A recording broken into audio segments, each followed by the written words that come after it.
Welcome to the YouTube interviews, the effects of the COVID-19 on the arts and beyond. We have a very special guest today who's going to give you a point of view that we all are going to embrace. This is Bethany Klynn. Hello. Hello. Bethany, talk to everybody about what you do. Yeah, so I have a PhD in organizational psychology. In other words, I like to just say it's psychology of the workplace. And I have a long background in corporate leadership roles, but now I run my own business. So I do executive coaching and leadership development work with businesses. I'm in Central Ohio, so I work with businesses here, but I actually have clients all over. Really all over because I can connect virtually. This has to be a tough time for leaders. What are you hearing from them now? Yeah, so I've had some longstanding clients, and really almost all of them have pivoted what we're talking about. So some form of how do you lead in a crisis has become a topic of conversation really with all of them. So for some of them that might be, how do you engage a team when you aren't all together?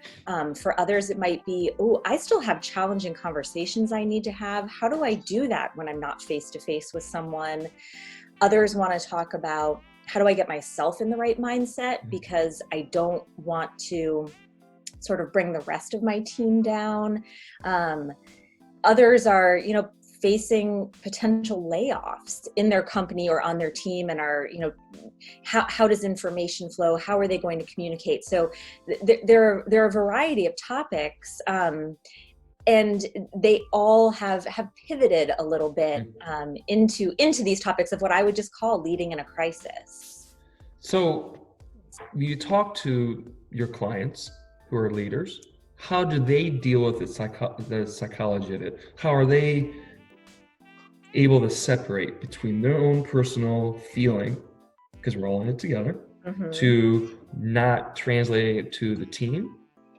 How do they do that? Yeah, that is definitely a conversation I've had with all of them. And it has been interesting because one of the things has been that they've all said, gosh, it's really helpful to have this sounding board, right? That they can come and talk to me about the things that are bothering them, because what we've talked about is it would not be healthy for them to take it to their team. It would not be good for them to unload in that direction. But in fact, they do need an outlet, and they do need some place to talk about it. And some of them have very supportive managers or other mentors in their organization, but they're able to talk to me, and then we can talk about, what does self-care look like? What are the things they're doing for themselves? How are they unplugging? How are they structuring their time? And, different people, right, turn to different things for that type of self-care. But we've talked about, what does that mean for them, so that they can show up in the ways that they want to show up as a leader back with their teams. Let's talk about self-care. If I was your client, do you have steps that you would take that would help me? I don't have specific steps, because it's really different for different clients. Some clients already have an exercise practice, or some clients already have a meditation practice, and some clients don't have any of that. And some live alone, and some have a family, and some have kids at home that they're trying to help with schooling. So I really try to meet the client where they are, because I think it's helpful to talk about, what are some things you already do? Or if you're not doing them currently, what are some things you've done in the past? So I've been working with a physician who's on the front lines in New York City. And when I asked her what she was doing, she's not doing anything. She wasn't doing anything in terms of self-care. She was, working nights and doing telemedicine during the day, and just trying to be there, right in the heart of the outbreak in the United States. So then we were able to turn to, well, what has helped you in the past? So let's talk about times in the past, because she couldn't see her way there. And when we talked about it, one of the things for her was writing, was reflecting. And so we talked about how to go back and incorporate those things in. We talked a little bit about exercise and some other things. So I really try to meet the clients where they are in terms of what is or has worked for them. In your experience, what do you see the future of your clients and of your profession? Well, what do I see the future? I think some of that is a little unknown. I mean, what I do know is that the type of one-on-one coaching continues. So the topics may have changed for now, but people really do need, a place to talk and to get ideas and to, have an objective third party. I do think that, leaders, there's a lot that they can learn about themselves during a crisis. There's a lot of research about leadership actually being forged in times of crisis. There's some real opportunities, and there are a lot of leaders that if you were to ask them, gosh, what do you think is the thing you learned the most from in your career? They usually don't talk about a training class they took. They don't talk about one singular book they read, but they will talk about experiences they had. And especially they will talk about difficult experiences that they had. So this is one of those experiences. And I really think leaders, if they choose to, can learn a lot. They can learn about, how do I show up in a crisis? What is important to me? How do I make connections when we are remote? Because, by the way, this might be an extreme situation when we're remote, but employees are remote all the time. We have these global companies where not everyone on your team may even work in your country. And so now, certainly we're all doing it. But even after this, a lot of these conditions will still exist. And I think leaders have a real opportunity to learn the things they're good at, the things they're maybe not so good at, that they can improve, where they have a comfort zone, how to push themselves outside of a comfort zone, which is, where real growth and learning takes place.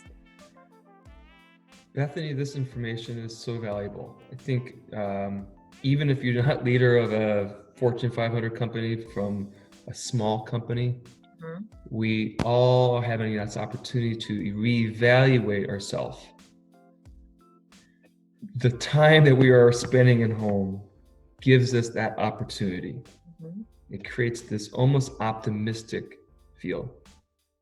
Would you agree? I think for some people, that is the healthiest way. Is to see it as a time of growth, is to see it as an opportunity. And yes, there are downsides, but to see it as an opportunity to think about, what does self-care mean to me? And what does connecting with others?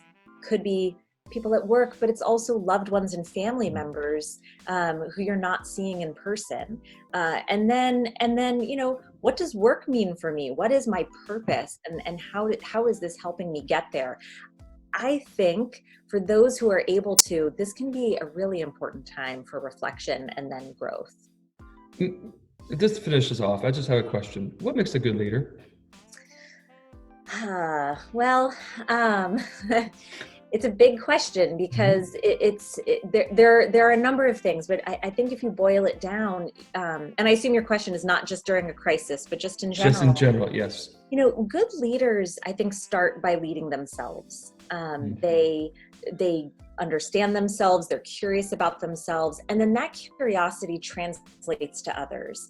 They're curious to learn about others, and they're curious to learn about the things, you're never truly an expert, right? Because things are always changing. Correct. There's always more to learn. And leaders see that opportunity, they see that growth. And then I think when it comes to how do they lead others, they have a vision, and they take others with them to that vision, which is a better place than those people would have gone otherwise. They do it with care, and they do it ethically, right? You have sort of all these boundaries around it, but they do it in a way that makes individuals and teams and even the organization better than it would have been otherwise. I'm going to finish off with that. Okay. Because I think when people watch this, they're gonna, hear the value of what you just said. They're going to look at the people who are leading, and they're going to translate. They're going to think about what you just said. Thank you, Bethany, very, very much. This was great. This is wonderful.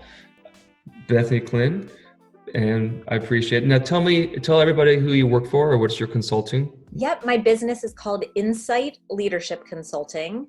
Working with individuals and teams who want to be even better than they currently are. This will be in the YouTube notes.